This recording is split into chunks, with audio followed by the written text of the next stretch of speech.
किसी समय की बात है। एक गांव में एक किसान था। उसकी एक बेटी थी। उसका नाम चंपाकली था। वह खूब चालाक और चतुर थी। एक दिन किसान अपने खेतों में बुवाई कर रहा था। तभी अचानक उसकी कुदाल किसी ठोस चीज से टकराई। किसान ने जब उस चीज को उठाया और उसे झाड़ा पोंछा तो उसे समझ में आया कि वह चीज तो ठोस सोने की बनी एक छोटी सी ऊखल है। किसान भोला भाला और स्वामी भक्त था। उसने सोचा, ऐसी कीमती चीज तो बस राजा के महल में ही होनी चाहिए। इसका मेरी झोपड़ी में क्या काम। मैं ये राजा साहब को ही भेंट कर दूंगा, शायद बदले में मुझे कुछ धन मिल जाए। यह सोचकर वह ऊखल लिए घर की ओर चल दिया। जब वह घर पर पहुंचा तो उसने सबसे पहले उसे चंपाकली को ही दिखाया। फिर किसान ने उसे राजमहल जाने का अपना इरादा बताया। पिता की बात सुनते ही वह बोली, पिताजी, इसमें कोई शक नहीं कि यह ओखली बहुत खूबसूरत है, पर अमीर लोग नकचढ़े होते हैं। राजा इसमें जरूर कोई न कोई खोट निकालेंगे। हो सकता है आपको लेने के देने भी पड़ जाएं। किसान बोला, अच्छा मेरी बुद्धू बिटिया रानी, जरा मुझे भी तो बताओ, इसमें क्या खोट है। महाराज, इसमें क्या ही कमी निकालेंगे। चंपाकली बोली, देखना पिताजी, महाराज कहेंगे दिखने में है कमाल की खूबसूरत बड़ी है यह ऊखल, पर बताओ तो ये मूर्ख इंसान, किधर गया इसका मुसल। किसान ने कहा,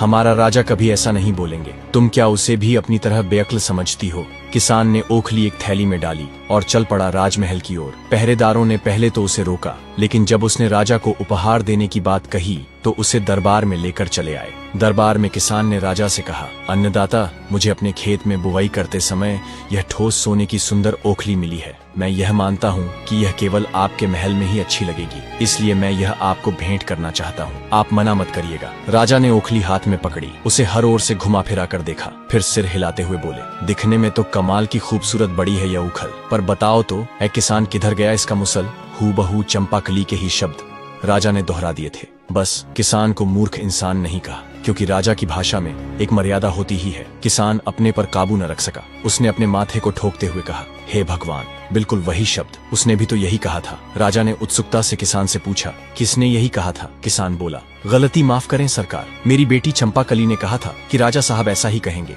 आपने एकदम वही कहा है। मैंने तो उसकी बात एक कान से सुनकर दूसरे कान से निकाल ही दी थी। राजा ने कहा, ऐसा लगता है कि तुम्हारी बेटी बहुत चालाक है। मैं उसे परखना चाहता हूँ कि आखिर वह कितनी चतुर है। फिर राजा ने अपने एक सैनिक से एक कपास की पूड़ियां मंगवाई और कपास की पूड़ियां किसान को देते हुए बोला, यह कपास अपनी बिटिया के पास ले जाओ और उससे कहो कि जल्द से जल्द मेरी फौज के सैनिकों की एक टुकड़ी के लिए कमीजें इस कपास से सूत काट कर, बुनकर, सिलकर भेज दे। सैनिकों को कमीजें जल्द से जल्द चाहिए। किसान यह सुनकर स्तब्ध रह गया, पर वह करता भी क्या। राजा से बदतमीजी तो हो नहीं सकती थी। उसने चुपचाप कपास की पुड़िया थैले में डाली और राजा को सलाम ठोक कर वहां से घर की ओर चल पड़ा। ओखली के बदले किसी उपहार की आशा तो बेकार ही थी। सजा नहीं मिली, यही बहुत था उसके लिए। घर पहुंचकर वह बेटी से बोला, बेटी चंपाकली, तुम्हारे बुरे दिन आ गए। ऐसा कहकर उसने अपने थैले से कपास की पुड़िया निकालकर उसे पकड़ा दी और सारी बात बता दी। चंपाकली बोली, पिताजी, आप तो बेबात ही घबरा जाते हैं, थोड़ा सोचने तो दीजिए कि क्या करना है। चंपाकली ने कपास की पुड़िया ली और उनमें से कपास निकालकर पटक पटक कर झाड़ने लगी। जैसा कि आप लोग भी जानते हैं, अगर कपास चाहे कितनी भी कुशलता से ओटी गई हो, एक आध बिनौले तो उसमें छूट ही जाते हैं। झाड़ने पर कपास में से 2 बीज नीचे गिर पड़े। चंपाकली ने उन्हें उठा लिया और जाकर दोनों बीज अपने पिता को देते हुए बोली, पिताजी, आप सीधे महल वापस जाइए और राजा से मेरा संदेश कहिए। मुझे उनकी चुनौती स्वीकार है, बस मुश्किल ये है कि मेरे पास चरखा और करघा नहीं है। मैं सूत कैसे कातूंगी और कपड़ा कैसे बुनूंगी। इन बीजों के खोल से वे चरखा और करघा बनवा कर भेज दें। जैसे ही ये दोनों चीजें बनवा देंगे, उनका काम हो जाएगा। बेचारे किसान की राज दरबार में जाने की हिम्मत नहीं हो रही थी, पर चंपाकली उसके पीछे ही पड़ गई। झक मारकर वह दरबार में जा पहुंचा। किसान की बातें और चंपाकली की मांग जानकर राजा की समझ में आ गया कि चंपाकली बहुत चालाक और बुद्धिमान है। उसने किसान से कहा, तुम्हारी यह बेटी बहुत चतुर है, मैं उससे मिलना चाहता हूँ। तुम उसे राजमहल आने को कहो, मैं उसके साथ बातें करना चाहता हूँ। लेकिन याद रखना, जब वह महल में आए, वह न तो कपड़े पहने हो, न ही बिना कपड़ों के हो। न तो वह भूखी आए, न भरे पेट, न तो घोड़े पर आए, न ही किसी सवारी पर, और पैदल भी न हो। न तो रात में आए और न ही दिन में। यदि वह इन शर्तों को पूरी किए बिना आई तो मैं तुम दोनों बाप बेटी के सिर कलम करवा दूंगा। याद रहे, हर आज्ञा का पालन होना ही चाहिए। किसान बेचारा बड़े टूटे मन से घर लौटा। मौत जैसे उसकी आंखों के आगे नाच रही हो। जब चंपाकली ने पूरी बात सुन ली तो बड़ी बेफिक्री से बोली, पिताजी, मैं सब कर लूंगी, आप बस मेरे लिए एक मछली पकड़ने का जाल ले आइए। अगले दिन चंपाकली ने शाम के समय अपने आप को जाल में लपेट लिया। इस प्रकार वह न तो निर्वस्त्र रही और न ही उसने कपड़े पहने। 2 मुट्ठी चबेना खाया, न पेट भरा न भूखी रही। एक बकरी को बाड़े से निकाला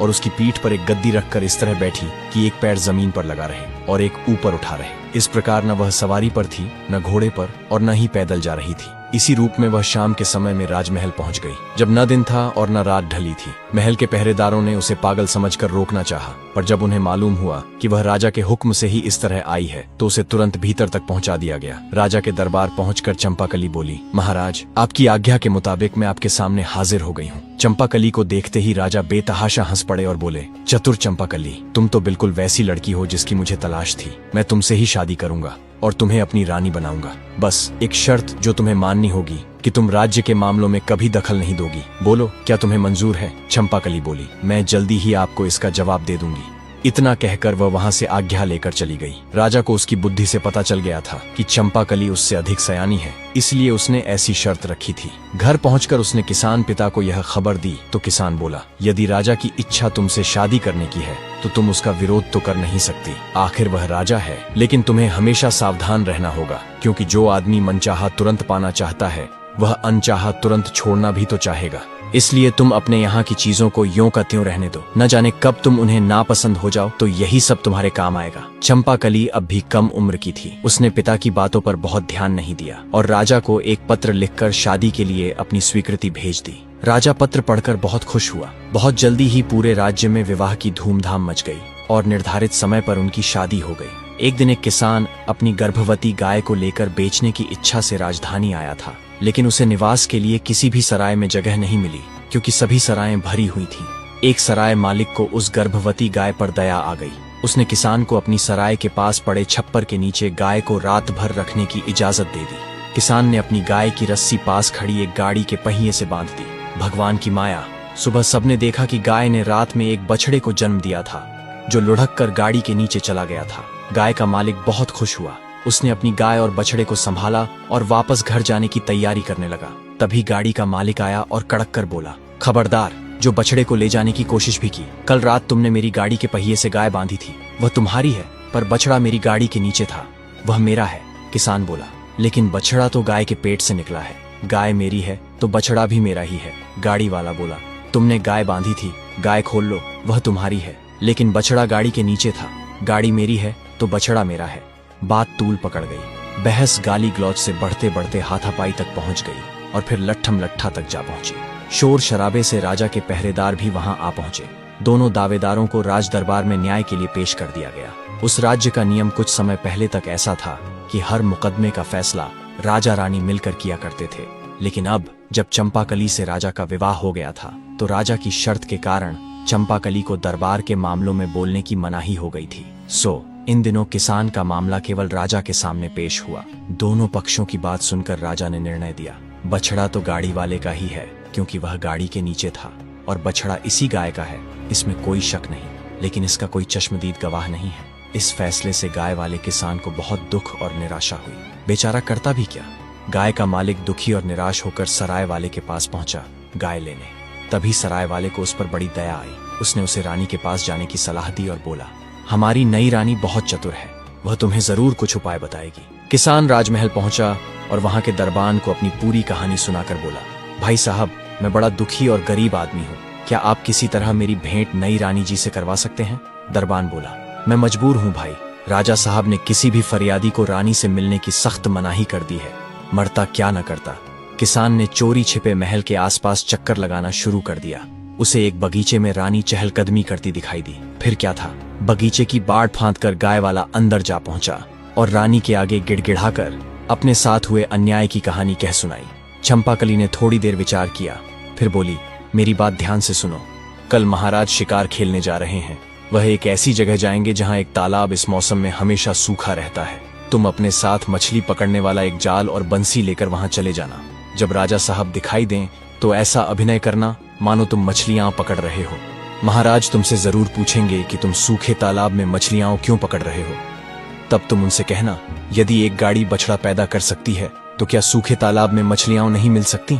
अगले दिन किसान बंसी और जाल से लैस होकर सूखे तालाब पर पहुंच गया। तभी वहां राजा अपने सैनिकों के साथ शिकार करने आ पहुंचा। उसने देखा कि एक बूढ़ा व्यक्ति सूखे तालाब में मछलियां पकड़ रहा है। राजा उसके पास गया और पूछा, तुम सूखे तालाब में मछलियां क्यों पकड़ रहे हो? इस पर किसान बोला, जब एक गाड़ी बछड़ा पैदा कर सकती है तो सूखे तालाब में मछलियां क्यों नहीं मिल सकती। किसान का उत्तर सुनते ही राजा हैरानी में पड़ गया। वह किसान से जोर से बोले, ये तुम किसकी बोली बोल रहे हो? तुम तो ऐसा कभी सोच भी नहीं सकते। सच सच बताओ, क्या तुम रानी से मिले थे? किसान इनकार न कर सका। उसने तुरंत स्वीकार कर लिया कि ऐसा करने की सलाह उसे रानी से ही मिली थी। राजा ने तुरंत सिपाहियों से कहा, बछड़ा गाय के मालिक को दिलवा दो। महल लौटते ही उन्होंने चंपाकली को बुलाया और बोले, मैंने शादी के समय जो शर्त रखी थी तुमने उसे पूरा नहीं किया। तुमने मेरे किए फैसले का विरोध किया। तुम्हें राजकाज के मामलों में नहीं पड़ना चाहिए था। अब इस राजमहल में जो भी चीजें तुम्हें प्रिय हों उन्हें अपने साथ लेकर रात होने से पहले अपने गांव के घर लौट जाओ और एक किसान की बेटी की तरह ही सारी जिंदगी बिताओ। चंपाकली ने सिर झुकाकर जवाब दिया, जैसा आप चाहते हैं वैसा ही होगा महाराज। बस आपसे एक विनती है कि शाम के समय मुझसे जाने को न कहें। घर की लक्ष्मी को संध्या के समय घर से निकलने पर आपकी प्रजा में आपकी बदनामी होगी। राजा बोले, ठीक है, आज रात हम आखिरी बार एक साथ खाना खाएंगे, कल सुबह तुम चली जाना। चंपाकली बोली, ठीक है महाराज। अब चतुर चंपाकली रसोई में गई और रसोइये से तला भुना स्वादिष्ट और गृष्ट भोजन बनाने को कहा। भोजन के साथ पीने के लिए स्वादिष्ट और कीमती मदिरा भी मंगवाई। सुस्वादु भोजन अधिक खाया भी जाता है और उसके बाद आलस्य भी अधिक आता है। रात को जब राजा और चंपाकली ने साथ बैठकर भोजन किया तब राजा का मन पहले से ही व्याकुल था। ऊपर से उन्होंने अधिक मदिरा भी पी ली थी। कुछ ही क्षणों में मदिरा ने अपना प्रभाव दिखाया और जैसे जैसे भोजन समाप्त हुआ राजा आलस्य और नींद के ऐसे जाल में उलझ गए कि अंततः अपनी कुर्सी पर ही गहरी नींद में डूब गए। रानी चंपाकली ने तुरंत सेवकों को आदेश दिया, महाराज को कुर्सी समेत उठाओ और जैसा कहा जाए वैसा ही करो, बिना किसी नानुकुर के। अगर किसी ने टाल मटोल की तो उसे महल से बाहर कर दिया जाएगा। सेवकों ने रानी के आदेश का तत्काल ही पालन किया। चंपाकली महल से निकल पड़ी और राजधानी की गलियों से होती हुई देर रात अपने गांव पहुंच गई। घर के दरवाजे पर पहुंचकर उसने पुकारा, पिताजी दरवाजा खोलिए, आपकी बेटी लौट आई है। बेटी की आवाज सुनते ही वृद्ध पिता दौड़ते हुए खिड़की तक आए और बोले, इतनी रात गए आई है बेटी? मैंने तो पहले ही कहा था, ऐसे आदमी का कोई भरोसा नहीं। खैर, तुम्हारा कमरा आज भी वैसा का वैसा ही है, आ जाओ बेटी। चंपाकली बोली, पिताजी जल्दी दरवाजा खोलिए, बातें हम बाद में करेंगे। दरवाजा खुला तो किसान ने देखा कुछ सेवक राजा साहब को कुर्सी सहित उठाए खड़े हैं। चंपाकली ने राजा को अपने कमरे तक पहुंचाया, उनके जूते उतारकर उन्हें बिस्तर पर सुलाया, सेवकों को विदा किया और खुद भी उनके पास लेट गई। कुछ देर बाद राजा की नींद टूटी। शायद गांव का बिस्तर महल जितना मुलायम नहीं था। उन्होंने करवट बदली तो उन्हें एहसास हुआ कि उनकी पत्नी बगल में है। वे बोले, चंपाकली, मैंने तो तुम्हें अपने गांव लौट जाने को कहा था, तुम गई नहीं? चंपाकली ने शांत स्वर में उत्तर दिया, जी हाँ महाराज, लेकिन अभी तो सुबह नहीं हुई है, आप आराम से सो जाइए। राजा फिर सो गए। अगली सुबह उनकी नींद मुर्गे की बांग और बकरियों की मिमियाहट से खुली। खिड़की से सूरज की हल्की किरणें कमरे में आ रही थीं। राजा चौंक कर उठे और बोले, चंपाकली, मैं कहाँ पर हूँ? मैं यहाँ कैसे आया? राजा के मन में और भी बहुत सवाल दौड़ने लगे। चंपाकली मुस्कुराई और शांत स्वर में बोली, महाराज, आपने ही ने तो कहा था कि महल से जो वस्तुएं मुझे प्रिय हों उन्हें साथ ले जा सकती हूँ, और महल में मेरी सबसे प्यारी चीज आप ही है, इसीलिए मैं आपको अपने साथ यहाँ ले आई। अब मैं आपके साथ यहीं रहूंगी। राजा को अब सब समझ में आ गया। राजा जोर से हंसे और बोले, चंपाकली, एक बार फिर मैं तुम्हारी बुद्धि के आगे हार गया। इतना कहकर उन्होंने उसे गले से भर लिया। इसके बाद वे चंपाकली को लेकर महल लौटे। अब वे न केवल उसे अपनी पत्नी के रूप में मानते थे बल्कि दरबार में भी उसकी सलाह लेने लगे। चंपाकली हर दिन राजा के साथ राजकाज में सम्मिलित होती और उसकी चतुराई से राज्य में न्याय और सुख शांति बनी रही। तो दोस्तों, यह कहानी हमें यह सिखाती है कि यदि हमारे भीतर चतुराई, धैर्य और आत्मविश्वास हो तो हम जीवन की किसी भी कठिन परिस्थिति का बुद्धिमानी से समाधान निकालकर न केवल उससे उबर सकते हैं बल्कि सफलता भी प्राप्त कर सकते हैं। हमें उम्मीद है कि आपको हमारी हर कहानी की तरह ये कहानी भी पसंद आई होगी। ऐसी और भी कहानियां देखने के लिए हमारे चैनल को जरूर सब्सक्राइब करें। धन्यवाद।